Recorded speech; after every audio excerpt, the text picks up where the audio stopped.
Comics and powered by the Red 5 Network. For more, visit red5.bio.link.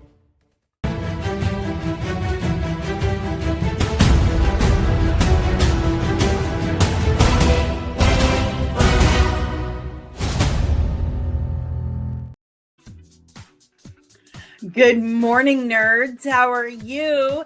It's Tuesday, January 6th, 2026. Doesn't that feel weird to say? 2026? Like, hold on. I've got hair, like, stuck in the old headphones. That's a little better. Hold on. Hold on. This is uncomfortable. That's a little better. Let's try that and see how that goes.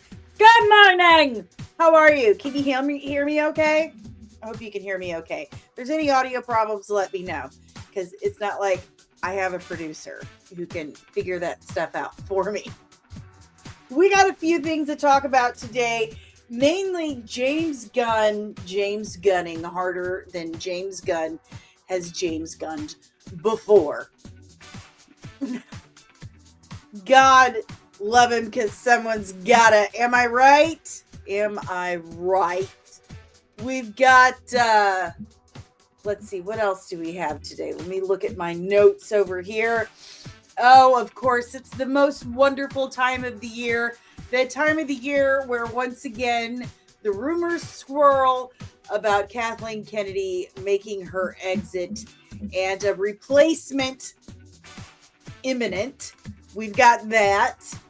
And Sophie Turner talking about maybe returning to the old Game of Thrones in a sequel that's currently in development. We've got a poster for the Carrie series that Mike Flanagan is doing. You know, Mike Flanagan, writer of CLAYFACE for DC, which apparently DC Studios has gotten their first full cut of that film. Mike Flanagan also did Haunting of Hill House for Netflix, which is fantastic work. So we'll see how that goes. We have a new trailer for Starfleet Academy, so hold on to your butts.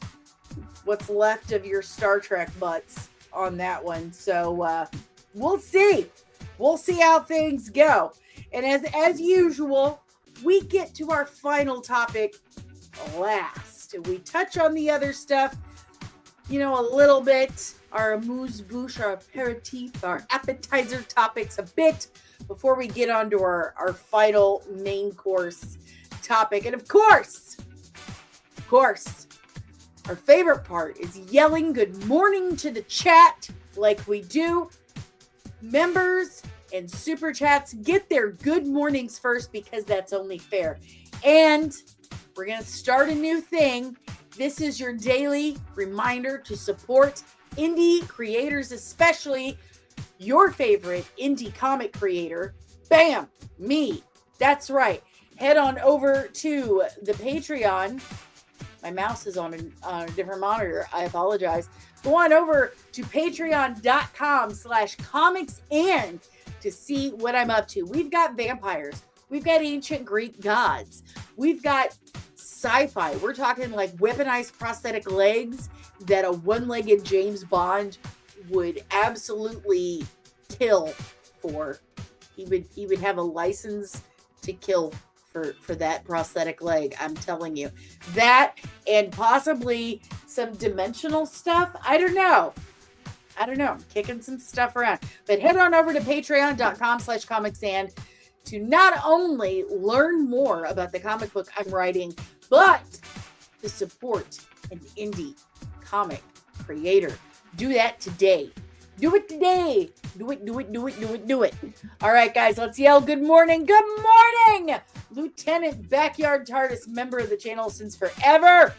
Good morning, Ensign Deranged Lunatic, also member of the channel since forever. Remember, Thursday is our members only stream over at the members only Discord, our Throwback Thursday theater. We're watching Farscape. Super stoked for that. So Members only. Members get all kinds of perks. So you've got your gifts, your emojis, or whatever you want to call them. And then we've got our members only community. You got early access to all of the drops, which right now I am working on my Lobo breakdown every day. I'm writing the Lobo breakdown. So we're doing that.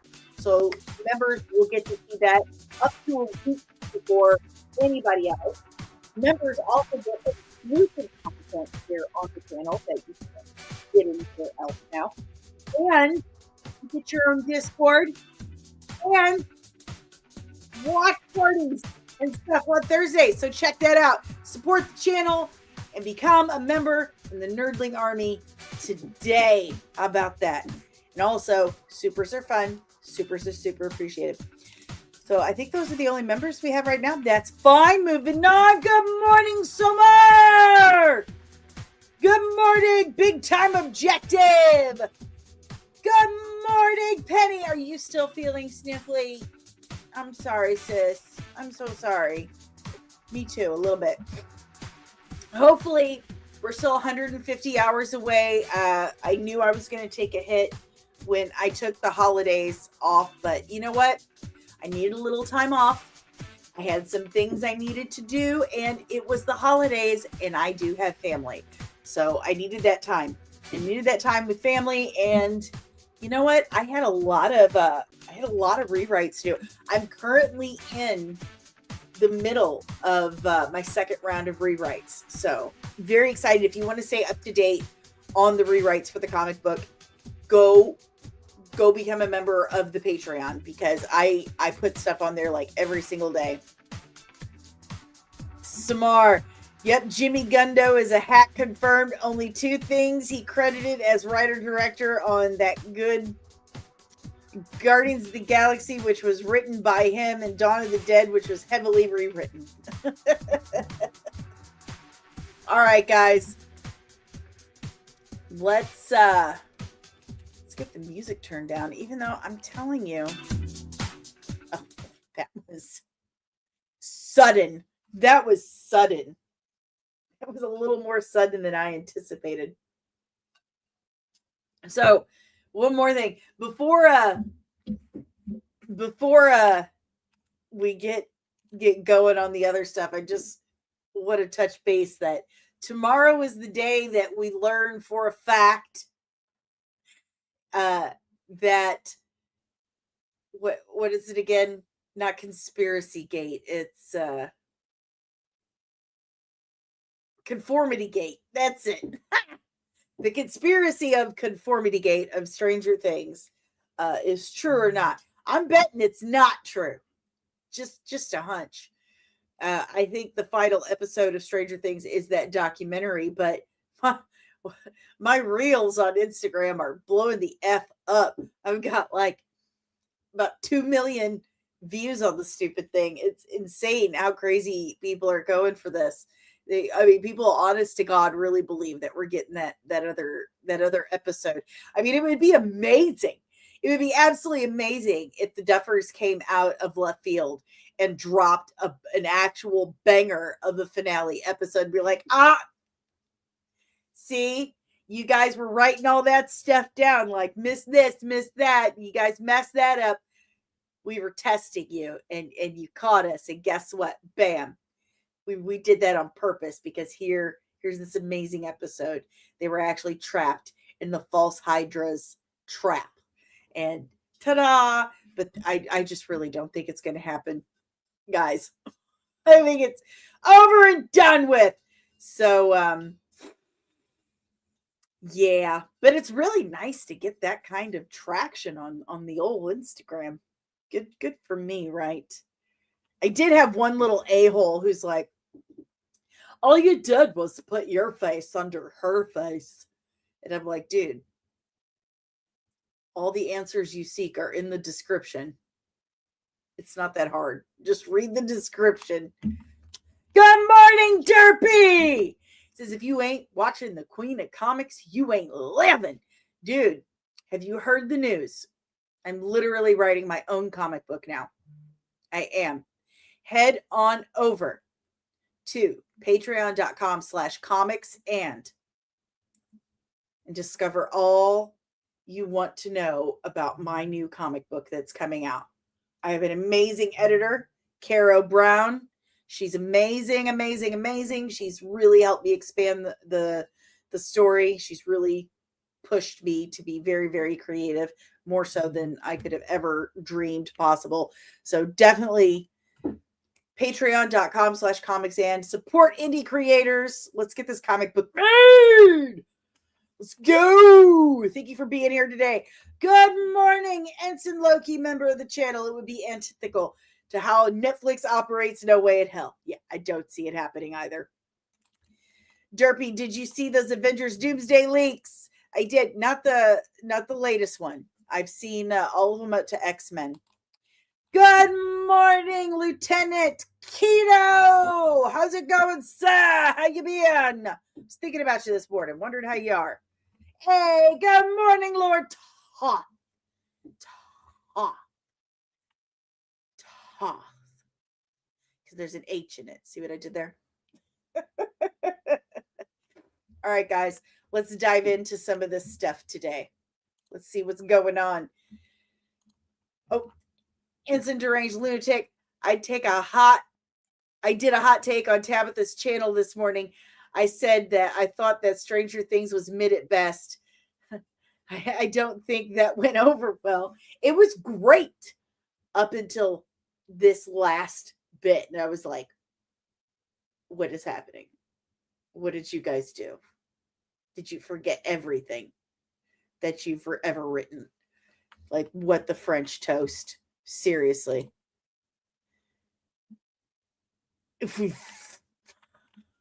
Like, for facts. It's just, wow. Okay, guys.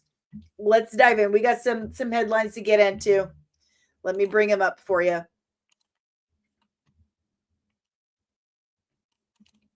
Oh, it wanted me to. Okay, here we are. Here we are. I forgot I was over on the Firefox. All right, let's start with a little one. Here is the poster for the Carrie series for Amazon Prime by Mike Flanagan, who not only The Haunting of Hill House, which is one of the absolute finest pieces of series. I don't want to say cinema because it's not cinema. It's not like, for me, cinema is like on the big screen. And it's a series. So what would be the appropriate term for that?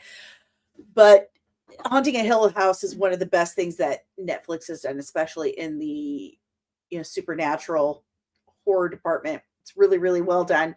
And it was directed by Mike Flanagan. Very well done. He's also the director behind CLAYFACE for DC. So very interested to see this. I really hope that it follows the book a lot more than the movies have. Now, the sci-fi series did an actual mini series on Carrie, and it was a lot closer to the book than the movies were. The book reads like a police file almost. They're interviewing everyone who witnessed. And so they're getting everyone's eyewitness accounts, how they know Carrie. And so you get a lot of flashbacks. It talks about stuff that went on before Carrie was born. So very interesting stuff. It would behoove them to go that route, especially if they're doing a full series. So very interested in seeing this. This is back when Stephen King was actually good at what he did. He was a phenomenal writer. I was lost to him after I read the ending of it, and y'all know that. I was like, okay. No, thank you. No, thank you. No. That's an investigation. That is a watch list right there, sir. Okay. So what do you guys think? I like how this looks. I like how the whole poster looks like burnt paper. I like that her face itself is the flames. Do I need to do the ASMR nail thing? So here we go. Looks good. I like it. I like it. I like it a lot. But we won't really know for sure until we actually, one, see a teaser, see a trailer, and then see the actual final product. So do you guys have hype for this? I actually do. I have a bit of hype for it. I love Carrie. That was one of the many books I read when I had to sit in the office during recess. All the other kids got to go play because I was a crippled kid with a big cage on my leg and I could get hurt. So let's see. Moving on. Leave your questions, comments, emotional outbursts about Carrie in the chat below. Good morning, Omari. Omari says, even though Carrie was announced in 2024, I think Welcome to Derry's success could have studios trying to start their own horror TV shows. I completely agree with you. The problem is they're going to want to do it their way. And by their way, I mean change literally everything about it that made what Muschietti did with Welcome to Derry great. Let's try to recreate this, but change everything about it that made it wonderful and great and did well. They never learned their lesson in that. So I really feel like Muschietti was allowed to be creative. He was allowed to do his job as a creative on that series. And that's the ticket. See, that's the ticket. When these executives, they, hire, I almost knocked over my water. I should put that over here because I gesture a lot. When these executives hire creatives, they tend to like the idea of them more than they like them. And so they say, okay, yeah, come over here. We like you. We like you because you're creative, but don't be creative. We want you to be creative, but within this little box. And as a creative, like, it's the worst thing you could possibly say to me. Hey, then I'm like, no, I'm out. I can't do it. It's like, shuts it down immediately. I am unable to be creative within parameters. Like, that sucks for me. I can't speak for anyone else, but at least for me, if you put any kind of restrictions or boundaries, parameters, anything that's going to squish me into something, then my brain just completely checks out. The creative process shuts down and I just can't do it at all. Good morning. Buenos dias, Fernando. Hello, sir. But yes, I completely agree with you. I think with the success of Welcome to Derry, it's going to bring in a lot more. We'll start seeing a lot more horror series in development. Now, will all of them come to fruition and actually make it to our screens? And then the ones that do, will they end up being great? Will they end up being good? Will they be palatable? Who's to say? Who's to say? Could be good news for me, though. A horror sci-fi writer, that could be great news. But I prefer to stay independent, to be perfectly honest, for reasons that I just explained. So if you leave your questions, comments, emotional outbursts on this one, because we're gonna move on. We're gonna move on. Okay, so we have a new trailer. Oh boy, I know we're all excited. We have a new trailer. A new trailer for Starfleet Academy, which is coming out in about 10 days, so roughly a week. We have our next Star Trek series, which I could not be more disappointed over. Everything I see about this has just left me more and more and more disappointed. This is, for me, the acolyte for Star Trek. And that I say that for a few different reasons. One, the big one for me is it's something that had loads of potential. A series that just massive amounts of potential. They really could have gone everywhere with this series. It is something in the Star Trek universe that has never been explored, often discussed and referenced, but never explored. So just consider the possibilities that could exist with a series like that. Similar to The Acolyte. The Acolyte was supposed to be about the mysticism, the magic, the religion, the spiritual aspect of the dark side of the Force. Something that's never been explored, often referenced and discussed, talked about, pointed at, never explored in Star Wars. And we got the power of many space witches. So now we have this. We have the Starfleet Academy. And it looks entirely Discovery to me. STD. I'm not calling it disco. Y'all did that to yourselves when you named it Star Trek Discovery. You should have looked at that and went, oops. Everything up until this point has been, acronyms of, the first letter of each word. TNG, DS9. Except Voyager. Voyager was like VOY. STE, Star Trek Enterprise. TOS, the original series.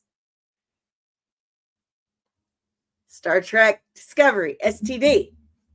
You did it to yourselves. So, yeah, Loki's got me. Loki's got me. Where's my mouse? There it is. He's got me. So, I'm telling you, the Klingon in this was kind of the death knell for me. I love Klingons. They are my favorite species in all of Star Trek. Absolute favorite. I have so many sculptures of Klingon ridges that I have sculpted for myself to wear. I'm a nerd. And I love me some Klingons, okay? When I saw what they did to the Klingon in this series, I had to fight tears. So, here we go. Let's review and give commentary to the Starfleet Academy trailer. What is this down here? Do you see this? Does this not look weird to you? Because from where I'm sitting and looking at it, it looks like some of these were like added in with AI. Like it looks really blurry, like it's not quite right. Maybe, I do need a new prescription. Hey, my oldest child is an optometrist, so I need to get my eyes checked. Anyway, let's go. Okay, so first of all, they've got Holly Hunter. Holly Hunter is a legend. Got it? Holly Hunter, legendary actress.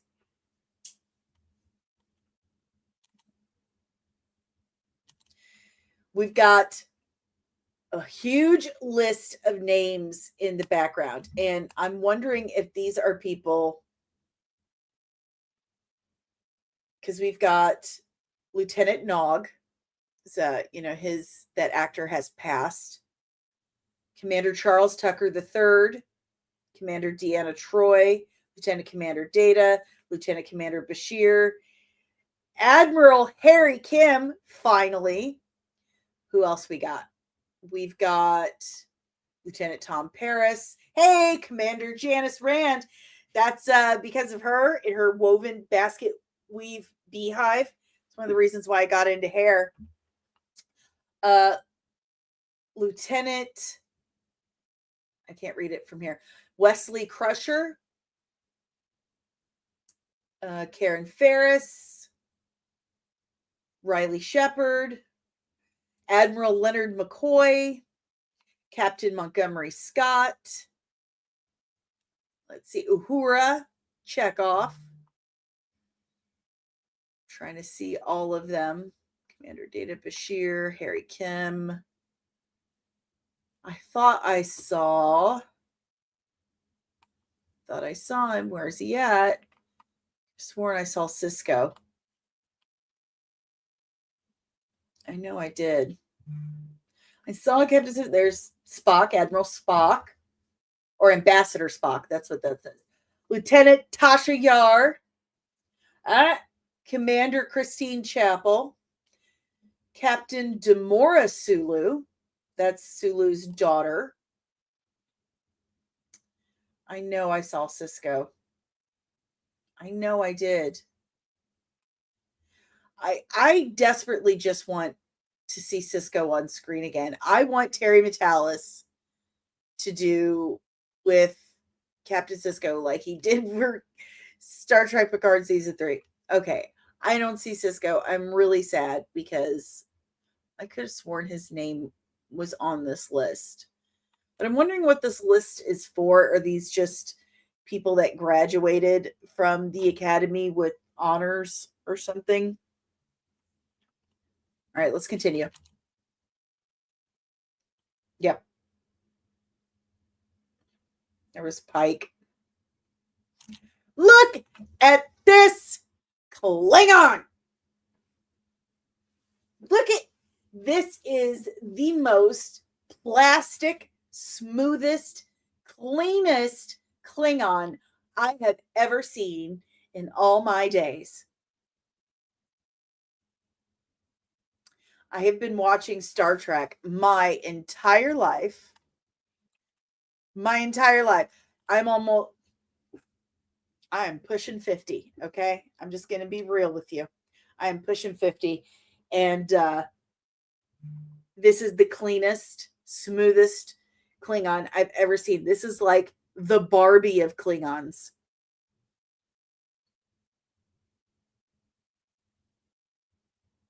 This is blasphemy. This is blasphemy. This is sacrilegious. Kahless is going to return and burn Kronos to ash. That's what's going to happen. Are those the whales? Wait, hold on. Are those the whales? Are those the whales from Star Trek 4? That would be brilliant. I would love that. Do they live forever? Do they keep them forever? That would be amazing.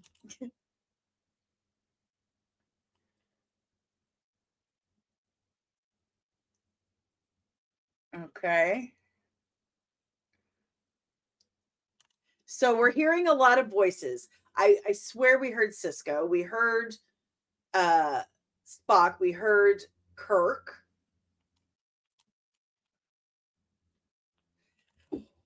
Woof! Woo! Oh, hold on. Mama needs her fan. Michael Dorn was speaking. Ooh. Love me some Worf. What is this? That is a Barbie.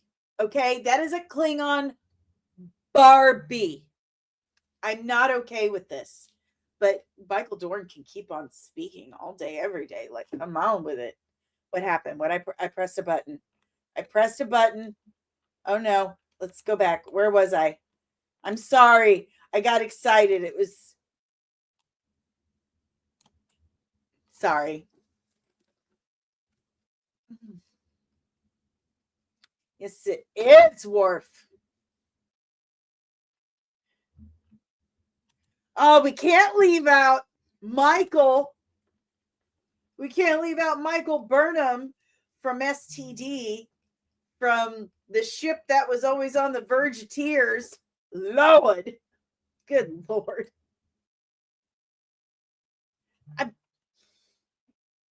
Okay, so that's the other thing. We've got Paul Giamatti.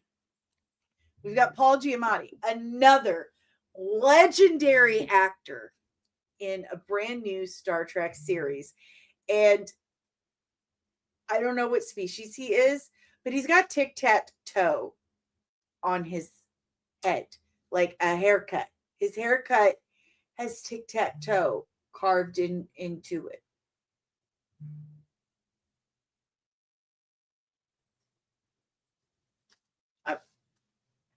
I need to talk to their makeup and hair department.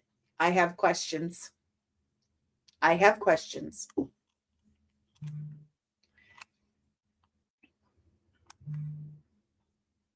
The power of many. I'm kidding. Are those tribbles? I hope the tribbles eat them. Listen, Linda. Kahless is coming back. He's coming back. And he is burning Kronos to ash based solely on this Klingon crossing his legs like a lady. Stop it. Klingons don't cross their legs. Stop it. Oh my God. This is ridiculous. This is absolutely ridiculous. This. Oh my gosh. I can't. Smoothest baby skinned Klingon I have ever seen in my life.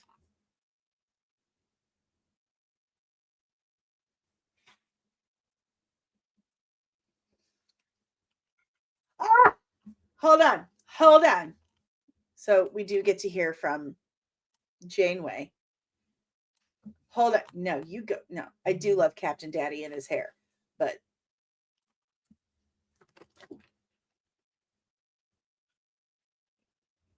there he is. I love you, Cisco. I love him. I need him back. I need Terry Metalis to bring him back. I do kind of like this. Where's Picard? Why are we not showing Picard? Did we trade Burnham for Picard? Because that's not a fair trade at all. At all. I mean, we've got, okay, great. Worf. Fantastic. There he is. Okay. All right. I'm back.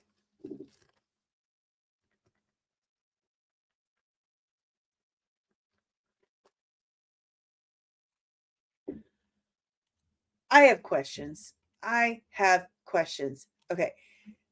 Good morning, Jesse. She says, I think the Klingon is supposed to be half Klingon, but don't quote me. Oh, and Brent and Jonathan are starting a podcast. That's not what a half Klingon looks like. Don't make me pull up pictures.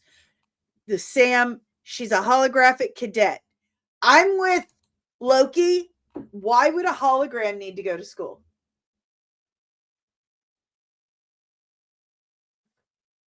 I have questions. So many questions. I am not sold on this whatsoever. I'm not sold. Omari, Picard is about to be vaporized at the X Mansion. Didn't you know? Well, that's a Klingon. Be known as McDreamy or McSteamy. This, for me, this is Star Trek's Acolyte. They did not put the work into this. This feels more like box checking than it does the creative process to me. I'm not going to sit here and say that writing is easy, because it's not like, oh yeah, it's so easy. I mean, it's more about discipline, I think, than anything. But when it comes to, I don't know how to say this, like, just write something new. That part isn't that difficult. Just write something. Just sit there, get yourself a team, because you have writers' rooms and you can afford that stuff. Get a team, get an editor, whatever you call it over there, and just workshop some stuff that doesn't involve, okay, we have to have this type of person, that type. Just come up with a story. And what kind of people do you need in the story to complete that story? Am I making sense? I'm probably not. I'm probably not. I don't understand what's happening here. Good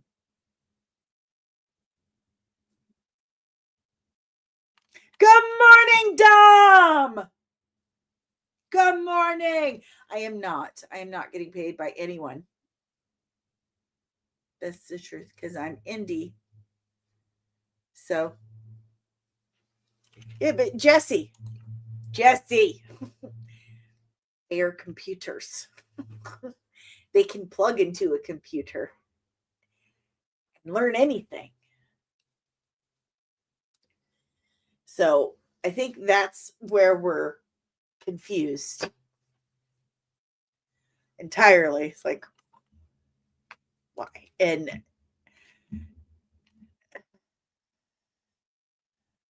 so confused. This just doesn't. I don't know anyone who sold on this. I don't know anyone who sold on this. Who is it for? Who is Starfleet Academy for? Because it's definitely not for actual Trek fans. Yeah, it's totally Star Trek 90210. Who is this for? Who are we making this stuff for these days? That is the question. All right, guys. If you have any questions, comments, concerns, emotional outbursts, put it in the chat below. Yes, bring in a new audience. However, let's not change everything about Star Trek and dumb down the material, water it down, dumb it down, and make it what Star Trek isn't. Star Trek has always been complex, intellectual, and thought-provoking. That is not it at all. So you get people, a new audience in that likes it dumb and watered down and expositionary and, this kind of second screen directed BS. They're going to hate the rest of it. But that's what's happening these days. We have this second screen directive now where people aren't allowed to figure things out. They're having it explained to them because the executives do not trust their audience anymore. They don't trust our audience to get interested enough in something to put our phones down and not doom scroll while we're watching things. So instead of actually creating something to pique our interest and make us put our phones down, they create things that we can follow along with while we're doom scrolling. What does that do? It creates a vicious cycle and dumbs humanity down. I am not on board with that. So there we go. All right, guys. My heart hurts now. So Sophie Turner, this is coming from the direct. Sophie Turner says that she was one of the only Game of Thrones characters that was happy with her character's ending, that no one else was happy with their character's ending. Yeah, we know. We weren't either, Sophie. It's cool.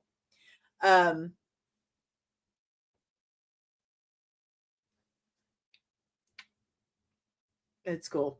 But she also says that she's open to returning to Game of Thrones in the sequel that's currently in development.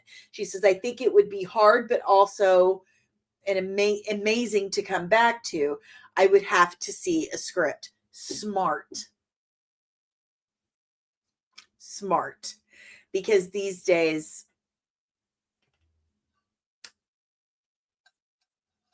we're making so many things without scripts, and people sign on strictly on the name of it. And then what happens? Oops, this sucks. Like, oops, that's the Stranger Things finale. Like, oops, that's the Game of Thrones finale. So, Omari, Sansa got the North. Of course she's happy with that ending. Precisely. Precisely. There you go. Oh, but I like Sophie Turner as Sansa. To me, she very much embodied that character that I read in the books. Freaking Game of Thrones, man, that was my jam for so many years. And then that last season was just like, what are you doing to us? Like, when I see the kids just absolutely, like my daughter, absolutely devastated over the Stranger Things finale, and I'm like, first time, I'm so sorry. Come here, let me give you a hug. Oh, I know, it's so hard.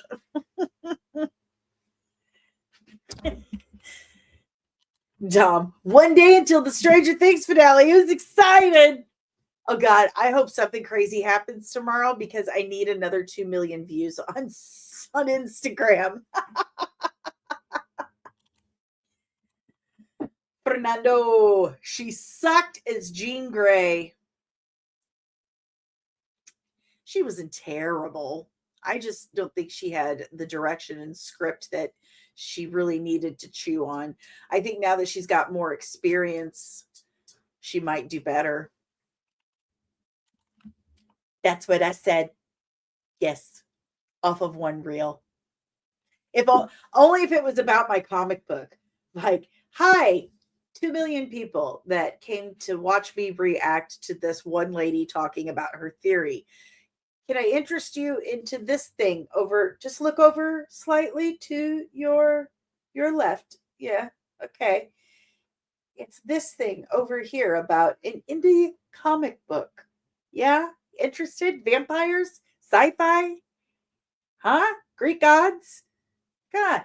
Patreon.com/comicsand. Let's go. Let's go. Let's make it happen, Pappin. So, I don't know if you have any questions, comments, emotional outbursts, concerns about Sophie Turner wanting to return, if there's a good script, make sure that whole statement there, leave it in the chat below. So, here you are. It's the most wonderful time of the year. I can't go that low. Once a year, we get this rumor that Kathy Kennedy is stepping down. Puck News told us that it was going to be the end of last year, and we really thought it was going to happen. Well, now we're hearing it's any day now that she stayed through the end of the year just to make Puck News look like a liar. Thank you, Loki. That was really funny. And now we're hearing, and this is coming from literally everywhere, that Dave Filoni and Lin-Wen Brennan will reportedly replace her as the new co-presidents of Lucasfilm. Brennan is getting promoted from general manager and will oversee executive duties, while Filoni will lead all creative development. Now, if we had been told this like 6 years ago, we would all be doing backflips. we would all be freaking out about it. Like, yeah, this is what winning looks like. If Filoni hadn't totally jumped on the bandwagon with Kathy Kennedy about The Acolyte and Ahsoka. Now we're like, ow. And, you know, his wife is all like, we need more space witches. The power of many space witches, Dave. We need more. And let's be real here. The real mind behind The Mandalorian is Favreau. It's Favreau. And from what I heard from the actual crew and the people that were actually there during Skeleton Crew years ago, like 3 years ago, Filoni was pissed off at George Lucas because Lucas wouldn't cough up the actual footage from the Star Wars holiday special so he could use it for Skeleton Crew. And he had to film it all over again. So, oops. He was not happy about it. So, and, you know, Marvin Montanaro over at Geeks and Gamers, actually, he made a really good point about Ahsoka. He was like, what happened to not having any stunt performers in any, you know, fight choreography or anything? Because instead of having really cool, like super amazing lightsaber battles, we got like two old ladies swinging stuff around really slow. Oh God. I like the Ahsoka series, but it's not like how I have felt about Game of Thrones or Mandalorian. I don't have the hype for it like I should feel for it. So it really feels like he's either just gotten really overwhelmed or he's drank the Kool-Aid, you know, with his fat bag of cash. Yeah, no. You know. What do you guys think? What do you guys think? And again, we hear this news once every year. And Kathy Kennedy has flat out said, like when this rumor hit last year, she's like, even if and when I do step down as president, like even when I do step down as president of Lucasfilm, I'm not leaving. I'm still going to be making movies. I will make movies until I die. So she's still going to be there. She's still going to be a part of Lucasfilm. We'll never be rid of her. So, if you have any questions, comments, emotional outbursts about the time of year where, you know, yet again, Kathy Kennedy is rumored to leave Lucasfilm, leave it in the chat below, because it's time. It's time to talk about our main topic. And we have a new person in the chat. Good morning, Compact Comic Guy. Compact Comic Guy says also, screw what they did to Krem in the new Supergirl movie. They made him look like a Ravager at it. I keep calling him Taserface. And if you like comics, I myself am an indie comic writer. Please check out patreon.com/comics. And to help support this indie comic lady. That's right. Okay. So let's talk about James Gunn, James Gunning harder than James Gunn has ever James Gunned before. Y'all know how I feel about this. And this was written by Marvin Montanaro also. Omari says Jennifer Holland's New Year's resolution should be to ensure her husband uses his phone less. How many years have I been saying this now? How many years? Do we have any members in the chat who can throw up the Jimmy guns on the toilet? Honey, Jenny Halls, take the phone away from your man when he goes to the toilet. Just take it away from him. Take it out of his hand. He's helping no one. He's helping no one. He's helping no one. All right. So, in a recent interview, and I love what I love about Marvin is that he references the sources so easily. And if I don't see it right away in the article, I can message him. He's like, here you go. There you go. Thank you. Thank you, Marvin. You're very good at this. So this is in an interview with Variety, Obvi, because we just showed that. Gunn explained that Clark Kent and Lex Luthor represent two sides of his own personality, his belief in people, his Midwestern values, and his ambition and obsession. Okay. So Variety's asking him, like, you know, what does this film mean to you, etc. And he says, at its core, it's about Clark and Lex, Gunn said. I relate to both of them. I relate to Lex's ambition and obsession, minus the murder. And I relate to Superman's belief in people, his Midwestern values. They're two sides of me. Okay. Okay. I do love Texas Roadhouse. So I absolutely agree with Marvin on this.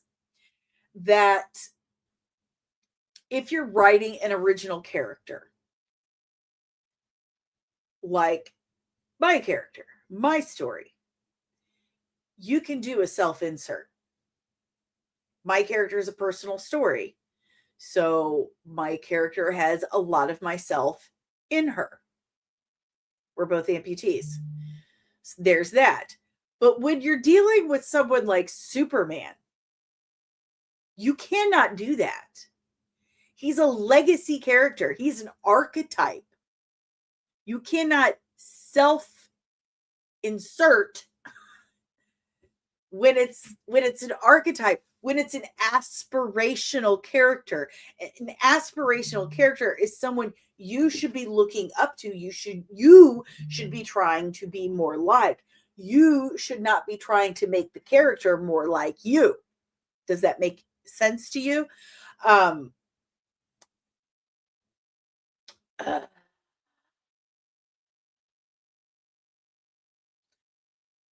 The last film, in the Superman film, he made it about his relationship with his dad.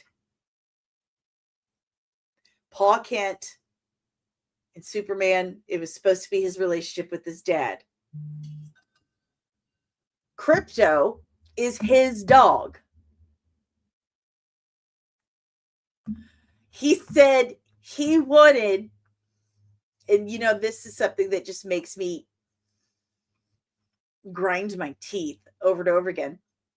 He said that he wanted the Kent farm to look like the farms he grew up around. So he used a double wide trailer. For those who are new here, for those who have never heard me discuss this before, James Gunn is from the city of St. Louis. Not just the city of St. Louis. He's from the wealthiest part of St. Louis, where the professional athletes live. And he and his, I think, 6 other siblings, was it 5? His 5 or 6 siblings all went to the most expensive private school in the richest part of St. Louis. There are no fucking farms there. There are no farms there.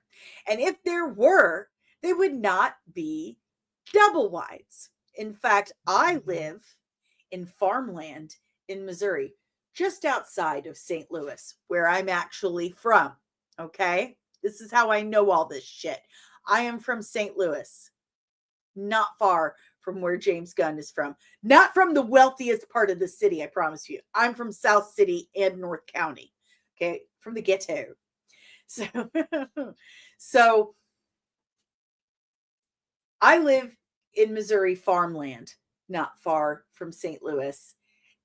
I live on a very, very, very tiny Missouri farm. Guess what? We don't live in. I'll give you one hint. It's not a double wide. I spent a day, and I shared this right before Superman came out, spent a day driving around Missouri farmland, just near, like an hour south from where James Gunn lived and grew up. And I just recorded shit. It's like, oh, nope, not a double wide. Oh, over there, not a double wide. Not a double wide in sight. He's full of shit. He's absolutely full of it. So not only has he made both of these movies entirely about himself, but he's lied. He's lied. Oh, that requires a clip. That absolutely requires a clip. Let me see if I can find it. It was never easy for me. I was born a poor black child.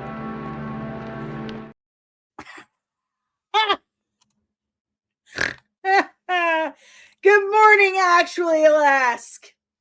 Like, this is literally just the creative process. Ask any writer. Okay. Hi. Nice to meet you. Writer. And I'm telling you, when you're writing an original character, it can be. It can be. But you don't want to do that every single time. That gets repetitive and it gets boring and it gets predictable. When you're writing a legacy character, an archetype character, an aspirational character, you do not do that. You cannot do that. You research the character. You get to know that character. You do not take an aspirational character and make them more like you. It's the other way around. That's how that's done. Oh, hi. Also, nice to meet you. I'm a good writer. I'm so glad you asked. Welcome. Thank you for coming. Thanks for the engagement. That's so sweet of you. It's very kind. But yes, he has again done the self-insert. And here's the thing. James Gunn is a good creative. He is capable of great work. I have been a big fan of his work many times over. But Peacemaker season 2 was lazy. It was lazy and it was cowardly. Much like Stranger Things season 5. Lazy and cowardly. Like, there was no real risk taken other than, oh, let's show a bunch of dongs in this episode. Like, okay. That's just shock value. That's not really taking an actual creative risk. That's shock value. And Superman needed to be great. It needed to blow people away. And it didn't. Not enough people. It was okay. It was just okay. So he didn't exactly raise that bar. Now, his character of Superman, I liked him. I liked David Cornsweet's Superman. But the story itself was just mid for me. Just mid. So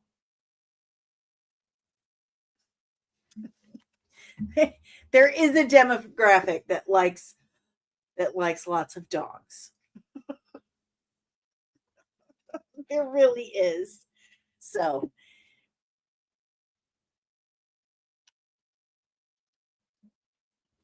Oh, this is fun. This is really fun.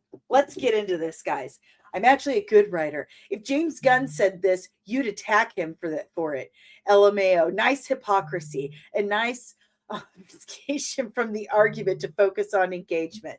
Oh no, honey. See, here's the thing. You're a troll. You're not here to actually have a discussion. You're not interested in what I have to say at all. You're not interested in the logic behind my discussion. You're just here to troll. So I decided, rather than just get into a huge argument with you, which is going to be cyclical and there will be no way out, and you will never, ever, ever see my end of the argument ever. You'll never see my side. You'll never say, wow, that was an insight. Thank you so much for that. I can see where you're coming from. Here's where I'm coming from. It's never going to be a game of catch and, toss it right back, and it never. I don't suffer fool. I don't sit and argue with fools, because a fool doesn't want to have a discussion. You just want to troll. So I gave you your attention. I allowed you to troll. Okay. And then I thanked you so much for your engagement, because that's what you're doing. If you think I'm so dumb, if you think I'm doing something stupid that shouldn't be, given attention and whatnot, why are you giving it attention?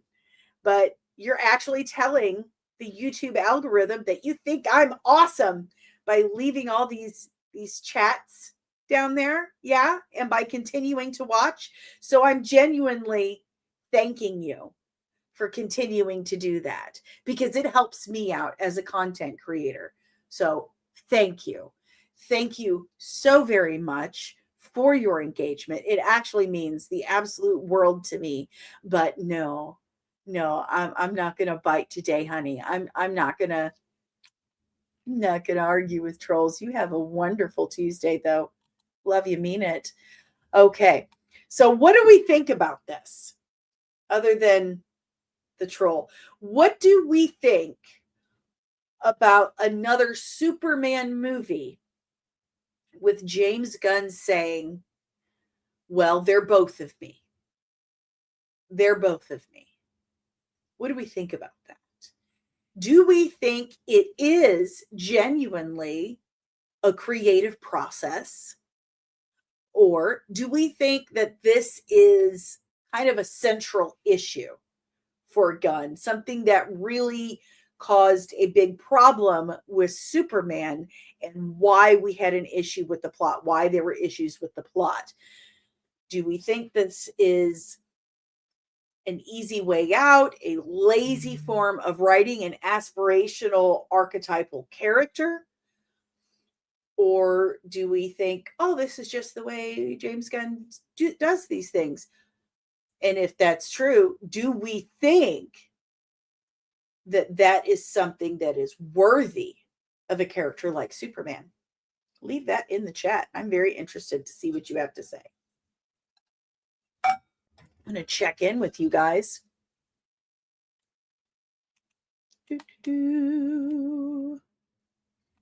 Big time objective. I trust the creative process of James Gunn, and I respect Dani's take on the matter. Thank you, big time objective. You are the poop. Loki, yeah. Will from Stranger Things. Fernando, it was more than okay. The movie was a hit. You're the only one claiming it wasn't. Me? Oh no, there's others who I'm not saying it wasn't a hit. I don't know exactly who you're telling that to. But again, the numbers have been kind of iffy. Like at one point Forbes says this, then another point Forbes says that. So I'm not quite sure which numbers to go with. So I just don't enter into that discussion. My personal opinion, I found it to be okay. I've rewatched it once. I've honestly found that Fantastic Four First Steps has more rewatchability for myself than Superman did. So I'm glad you think it's more than okay. That's great. This for me is one of those situations where it's a subjective take. Like everyone's going to have a different opinion on it, but it's not one of my favorite James Gunn movies personally. So, and honestly, there's a lot of other people out there who share my opinion on it. Loki says Superman did not make a profit, but did well enough to warrant more from Warner Brothers. Okay. Compact Comic Guy. I will admit, though, I like who they cast as Jimmy in the new. I love the casting for Jimmy Olsen. That kid is an incredible actor. I absolutely, absolutely loved him in Righteous Gemstones. He is an inspired choice for Jimmy Olsen, and I will watch an entire series of him as Jimmy Olsen. Absolutely will. Samar, Fernando, articles from the mainstream sites were saying it lost money. See, it's a back and forth thing. That's why I try to stay out of the money conversation with it, because I don't know which side to go with. I don't. The squirrel was the self-insert. Hey, good morning, Jalen. How's it going, my friend? Loki, dude, Peacemaker was about him getting his wife to bang other dudes. I think Peacemaker was about him getting a private Foxy Shazam concert, to be honest. And I already hate this topic. Lieutenant Backyard TARDIS, I think this is Gunn being Gunn for good or bad. It's what we should expect. There you go. Samar, I don't have a problem with the mentality he seems to be going with. From what he said, I'm both Lex and Clark. I don't find it a negative to think that, but he ain't a writer. That's a no for me. Okay. Jalen, how is that one director and one movie about the most simple DC character in the world can cause so much discourse in the online space? Like it's so hard to want to talk DC. Well, this is about Man of Tomorrow.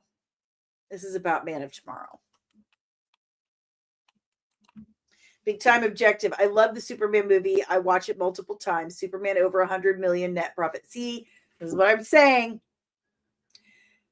I have seen so many different quotes on the money thing. And that Forbes itself, Forbes has said different things, opposing things when it comes to what money Superman made and what money Superman didn't make. So, and for that reason, I'm out. Like, I don't have enough solid information to really have a solid opinion on it. Just that for me, the movie was okay.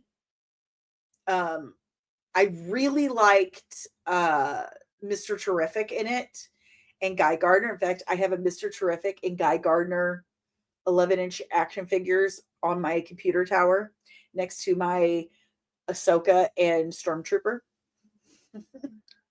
So I thought the casting was impeccable. I thought the casting was absolutely wonderful. I love the color grading. Absolutely did. I'm on the fence with how Nicholas Hoult played Lex Luthor. He seemed a little too what's the word I'm looking for? Like a little too maybe hyperactive for Lex. Like Lex always struck me as the thinker, calm, cool, collected. He used his mind more than 1A. So I love Nicholas Hoult. I think he's a phenomenal actor. I've always loved him. I think he can really bring it home with Lex if he would be allowed to. So Jalen, man, I hate Forbes for that box office because it's back and forth. They've put up so many different things for Superman and the box office stuff. So I'm just like, I don't know. Super domestic man.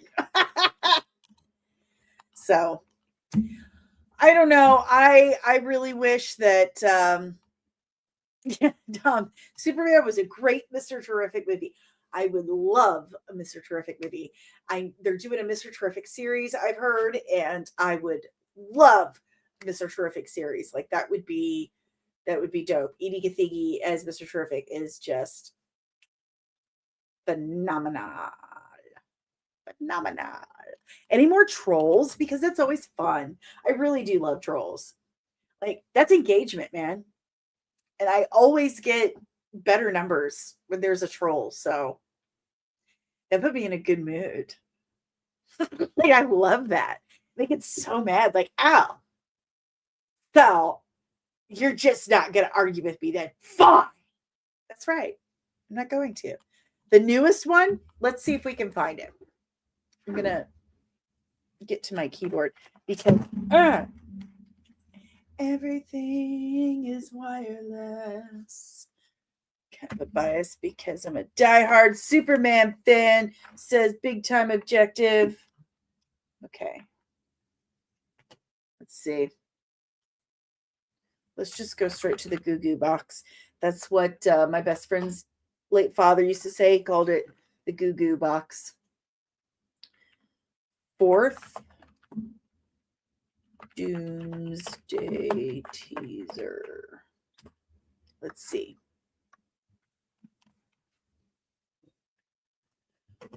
I gotta go.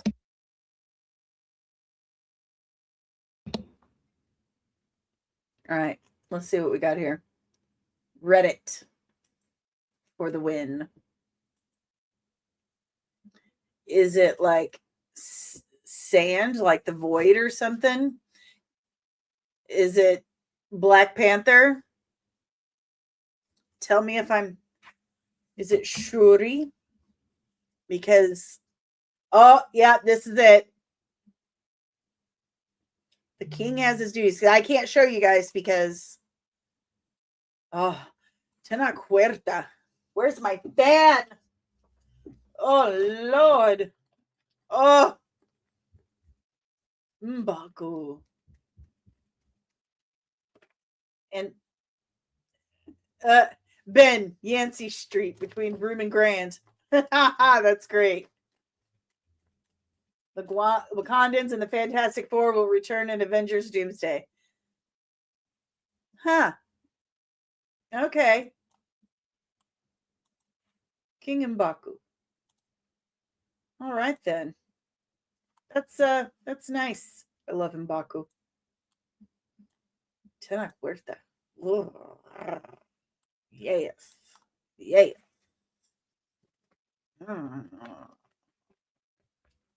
I am a lady, you know. I say big thanks to my baby sister who for Christmas brought me back my hand fan that I left with her in August of last year. Okay, let's check in with the chat before we start wrapping things up for the day. Did I go to IGN? No, I went to Reddit, boo. I went to Reddit. That's not the one? No. I saw the X-Men one. I saw the Thor one, the Captain America one. And then I saw this this one with the Fantastic Four and the Wakandans. Jalen, not saying he doesn't have some complex, but I feel like he isn't that more complex. Superman isn't complex. He isn't. That's the thing. And that's something that, you know, I never really connected with Superman that much because I like more complex characters. That's just who I am. And that's fine. I like Superman well enough. I respect him as being the first, you know, superhero comic book character. But he's not that deep. He is very one-dimensional, and there's a reason for that because he's an aspirational character. That's DC. DC is in the business of creating gods, characters with stark differences, rules, right, wrong, good versus evil, characters you are supposed to aspire to be more like.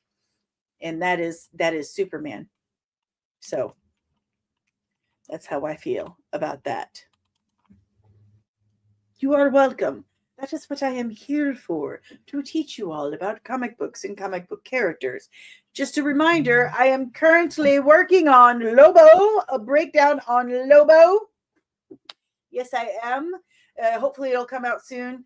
I'm devoting a couple of hours every day after the stream to write on my Lobo breakdown. So be prepared for that.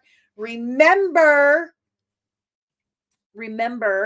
that, pardonnez-moi, remember to go on over to patreon.com/comics and support this indie creator. That's right. Support my comic book. Help me get this made by going over to Patreon, signing up, learning all you can about the behind the scenes process of what it takes to get a comic book made. Right now, we're in the writing process. I am currently in round 2 of rewrites on book 1. And I'm going to talk to my editor today about looking at the list for artists to get some concept art, so I can show you guys some of that. So go on over to patreon.com/comics. And dude, vampires, Greek gods, prosthetics, weaponized prosthetics geared up for vampire hunting. Okay. Possibly interdimensional travel. I have tesseracts and stuff drawn over here because right now it's fascinating me. Like a whole lot. So if any of that interests you, like sci-fi, vampires, Greek mythology, go on over to patreon.com/comicsand and learn more about my work in progress, my comic book that I'm totally in love with right now. And it's all I want to talk about. Okay. It's very hard for me not to just sit and gab about my comic book here on YouTube when I need to get you guys to go over to Patreon because I got to get the thing funded. Do you guys understand that, right? You can respect that. I got to get the thing funded. I got to pay artists. Okay. The best way to help support the channel is hitting the like button, subscribing if you are new, ringing the notification bell so you get notified whenever I'm back with any more of this nerdy nonsense, sharing, leaving comments. Those are great. Joining the channel as a member. We have all kinds of perks for you. Okay. You get access to early drops, exclusive content, gifts, emojis, our own community, exclusive Discord, and every Thursday we have Throwback Thursday Theater. Right now we are watching Farscape together. So don't miss that. Join us over there on the Discord after you sign up. Once you join, just scroll through the community and you should find the link. If you don't, leave a comment on something and I'll send it to you. No big whoop. I'll take care of it. But sign up today as a member, enlist in the Nerdling Army. You get you become a moderator of the channel. Certain levels, I think, become a moderator of the channel. And I will refer to you by your rank in the Nerdling Army. I salute you. The Patreon is referred to as the original Nerdling Army, and your name goes in the credits of every single video. So I'm telling you, it's 3 different tiers, starting as little as 4 different tiers now. We have 4 different tiers over on the Patreon, starting as little as $3 a month. And you get your own merch every 3 months for free for the first year of your membership. And as soon as I get like some actual comic book art, that's what the merch is going to be. Right? Very cool. Okay, guys. If you want to help support the channel in other ways, the channel and or the comic book or both, great idea. See this QR code? You can scan it right there. It takes you to buymeacoffee.com/comicsandmua, and you can chip in as little or as much as you want. And all the proceeds go to literally helping me keep the lights on, keeping this stream going and keeping my hands typing. So there's that. There's also Cash App. You can Cash App me anytime. There's also the merch store, comicsandcosmetics.etsy.com.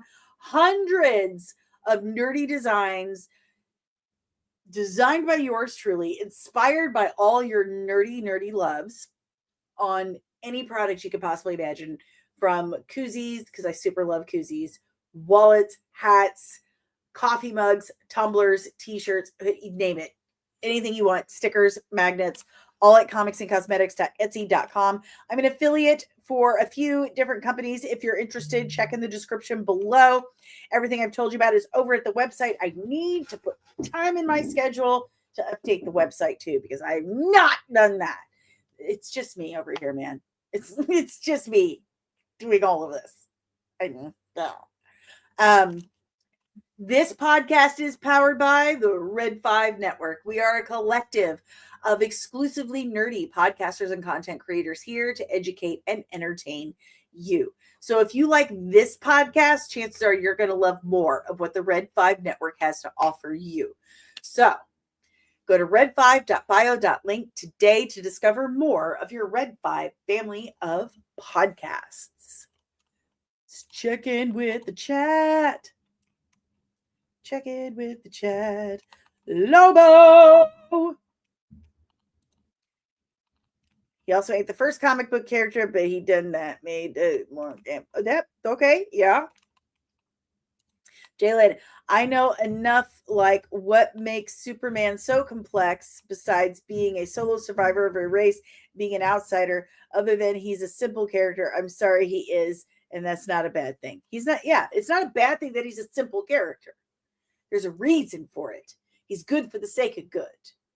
That's what that is. Backyard TARDIS, Lieutenant Backyard TARDIS says, I think Superman is a complex character, but his base of being a good person is at the forefront, and that makes him seem simple. Okay. Good morning, Hunter Iggy. We're wrapping it up. Jalen, Superman will always be the grandfather of superheroes. I respect that. He just comes off as simple. I agree. I'm just saying he's not that more complex than some fans want to make him. I think what we're trying to say is he doesn't have a dark side. He doesn't have darkness to him. He doesn't allow the things that have happened to him to create darkness in him. That kind of complexity. He doesn't have that kind of complexity that creates that shadow self, that Carl Jung shadow self. So he doesn't possess a Braxis. And that's what does kind of in a way make him very interesting. So anywho, that's it, guys. You have an awesome and nerdy day. Go over to the Patreon, support indie creators. I will see you tomorrow morning. And tomorrow is also the mid roast. So don't forget to meet me over at the Latino Slant at 1:00 after our stream tomorrow. And don't forget to check out the Patreon. I'm going to keep saying it. Check out the Patreon. Check out the comic book stuff. Until then, nerds, keep your eyes peeled, because no matter what you see on the internet, Disney and Kathleen Kennedy are gonna get you!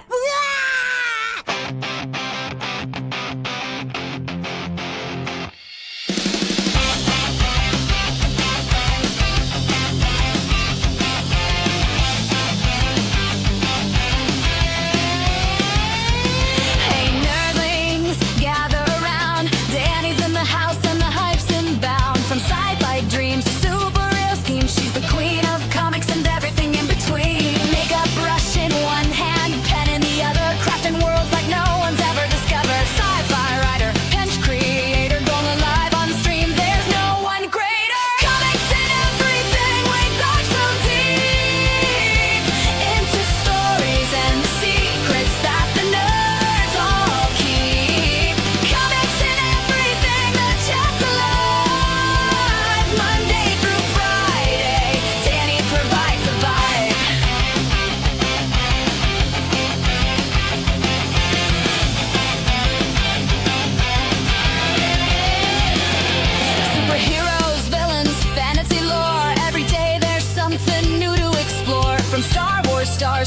devil fights, breaking her